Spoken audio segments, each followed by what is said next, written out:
In this video, we're going to look at how Python uses lists to collect one or more values. As was mentioned in Module 4, lists are a way of holding a collection of objects. A second ago I called them values, objects. They're different. Objects is a generic term. So I can collect all kinds of things. When I refer to objects, I can collect to strings, which is actually a collection of characters, or integers, which is really more like an individual value. The word objects, or the term objects, gives me a much broader definition than a specific term like value. Lists are similar to tuples, but one of the differences is they're much more flexible. Also, another difference is that they have a lot more features. Features come in various different functions that were added to lists. Some of the functions noted here are append, which allows you to easily go through and add items to the end of the list. So if you have a list of values Bob, Sue, Joe, and you want to append another name to that list, append will help you do that. Extend. Extend allows you to go through and does something similar. It allows you to add something to the end of the list, but it allows you to add a collection of items instead of an individual. Insert. Insert allows you to add items at a particular location. With append and extend, they add the item at the end of the list, but if you'd like to organize things a little bit differently, you can actually identify where you want the new value to go, or new object to go. Remove. Remove allows you to take out a particular item, and it does so by going through and finding a value. So you tell it what value you're trying to remove, and it will go through and remove that. It removes only the first item from that list that matches it. Pop. Pop allows you to go ahead and remove an item from a particular position. If you don't specify the position, it'll take out the last item from the list. The pop command is actually a common one in the industry. So is append. Insert and remove as well. With pop, most of the time it will actually just go ahead and remove the last item that was placed in the list. The analogy that gets used all the time is if I had a list of, if I had a collection of plates, like in your cabinet, and you empty the dishwasher and you put new plates on, the last plate that was stacked on the collection of plates would be the first one that you would remove, and pop does it. It pops that last plate off the stack. So popping is, again, a very common technique in lots of programming languages. Index allows you to find a particular item. So you give it a value that you're looking for, and it tells you where it found that particular item. So if I had a collection of Bob, Sue, Joe, and I asked to find Sue, it would tell me that that was item 1, item 0 being Bob. Count tells you the number of items in the list. Other ones are sort, which allows you to sort things, and reverse, which allows you to reverse it. Now, probably the best thing to do is show you an example. So let's take a look at one.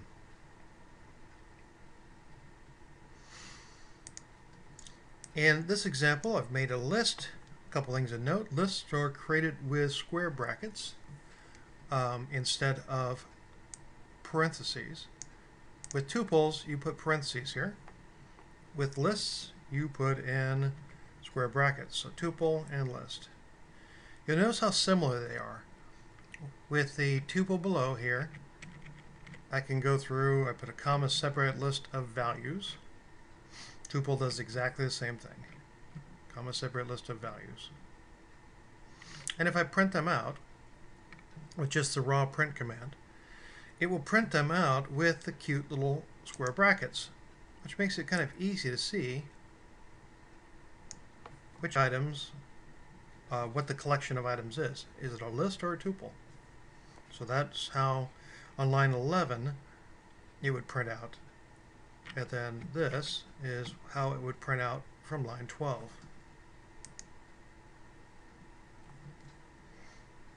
Now, just like tuples, you can have a collection of a collection. In other words, you can have multi-dimensional lists. So here's an example. Let me see if I can scroll up a bit. It looks like it may not let me. Let me collapse this a bit so I can have a little bit more flexibility.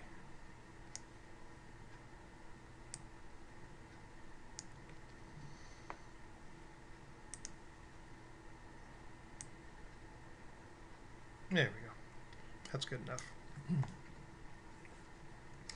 Okay, so on line 15, I'm just going through and saying some text for the human to look at. We're making a multi-dimensional list. And then on line 16, I actually go through and make the list. And I do so by adding in a second row of data, if you would. And on line 17, I take the two rows of data, combine them into a table of data. This is what we saw in Module 4 as well, where you can imagine a table like you would see in an Excel spreadsheet. So, for instance, if I thought about this as a table or spreadsheet, I could look at it as a set of rows and columns. In other words, two dimensions. By going through and adding in a second row, I've changed it from what was originally just a list to a table. Now, of course, you know, this is all just artificial ways of looking at things. Another way you could look at it would be as a list of lists. There's one list, there's another list, and collectively it's a list of lists. All those different ways of looking at it are actually true. They're accurate. They're just different ways of comprehending how the computer is storing the data. Now, you can do this certainly with tuples as well, but lists are just more flexible for the fact that they have these additional features. So, for example, if I go through and I use the append command, I can add something to the list without having to go through and recreate a new one, a new list, as we would do with tuples. This is kind of a nice feature. So if I, on line 24, append something new to the first row and then print it out, you can see that the phone number's been added. It's true it didn't add it to my second row of data, but that's exactly what I asked it to do. I asked it to add a phone number to that first row. I appended it.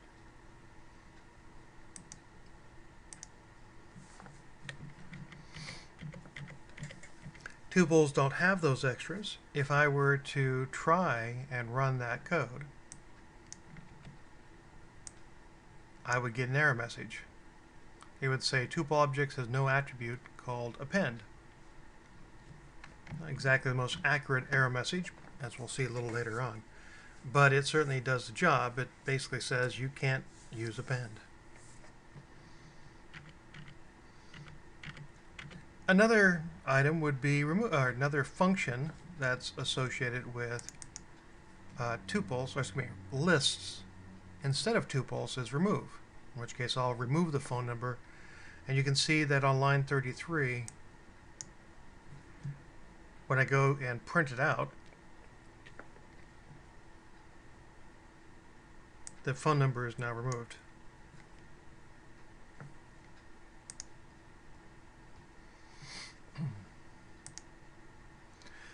Insert allows me to go through and say that I'd like to insert a new row at a specific location. In this case, the specific location is at the 0th element. So Bob Smith was at the 0th element, and I should say that is on the table, not on the row. So on the table, Bob Smith was the 0th element, Sue Jones was the first. On line 38, when I ask it to insert the 3rd row with Joe James, it gets inserted to the 0th place, and Bob Smith gets moved to the 1st place, Sue to the 2nd, and so on. So it allows you to control where you're going to insert the data.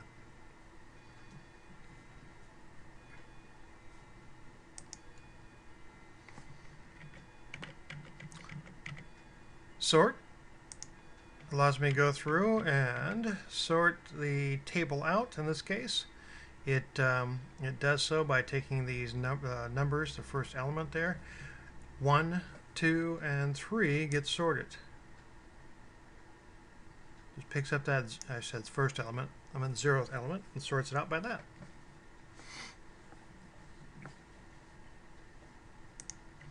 Now, in and of itself, none of these are startlingly useful, but collectively they're all very useful because they allow you to go ahead and manipulate the data inside of a list without having to write your own custom code. And I guess one of the reasons why lists were given this extra special attention is because they're just more flexible, they were designed to be more flexible. They were designed to be more useful to the Python community. Tuples are very primitive in the way that they hold the data. So you may ask yourself, why do you have both? Well, here's the way it works in general. If a particular feature in a programming language does more things, you can expect it to take up more resources. This is kind of common sense. If a particular application that you used has more features, it does more things, chances are it has more overhead associated with it. As a developer, you may choose to use something that uses up less resources, so other applications on that computer will have more headroom. They'll have more memory space available for them to run. So one of the principles of software design is to try to use only the amount of resources necessary to get the job done. Now, some people would argue that if I'm running a Python script, I'm not sure I really need to worry too much about that. And certainly if you're not running much data, a list with all of its cool little features will have more overhead than a tuple, but the script only runs for a few seconds, so perhaps you don't care. I probably wouldn't. Anyway, both are nice tools. I use the analogy of screwdrivers. One screwdriver, maybe let's say I have a flat bladed screwdriver, and one's a little bit bigger than the other. They will both do the job. One's probably more appropriate for certain occasions than the other. You just have to choose whenever you think it's right. If in doubt, you can always use lists, and then if you ever need to cut back on resources for some reason, you can fall back to using tuples. That's probably an easy way of looking at it. Doesn't have a lot of precision as far as that decision making goes, but it certainly does make life easier, and I think you'll find that most people are using that pattern where they just use a list unless they have any a particular reason not to. Okay, hopefully that makes some sense. Best thing to do with lists is to kind of work with them. So we're going to do a lab next, and I'll see you there.